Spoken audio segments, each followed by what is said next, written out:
nani ndugu? Amini Salim. Na wewe unaitwa nani? Usama Abdi. Bwana, mimi nataka niwaulize maswali matatu na mkiweza mnaondoka na zawadi. Najua mnashuka hapo. Kwa Mtume Muhammad sallallahu alaihi wasallam kupandishwa ile kwenda Miraji. Alikuwa anaenda kufanya nini kule? Ilikuwa ni safari ya nini? Akwenda kupokea zile sala 5. Sala 5. Nakuja swali la pili. Nabii Yunus alipataga mtihani wa kuingia kwenye tumbo la samaki. Ndio. Ilikuwa ni kwa nini Mwenyezi Mungu alimpa mtihani ule?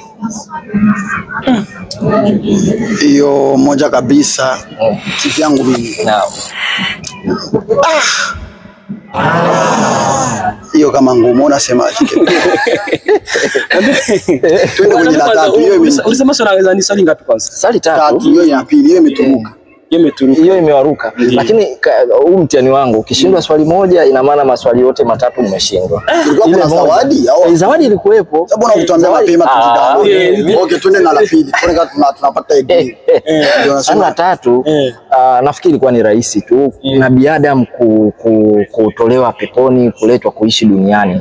Ilikuwa ni kwa lengo gani? Mwenyezi Mungu alikuwa na lengo gani kumpa? Kwa lengo la kuwaleta viumbe wake duniani wa muabudu.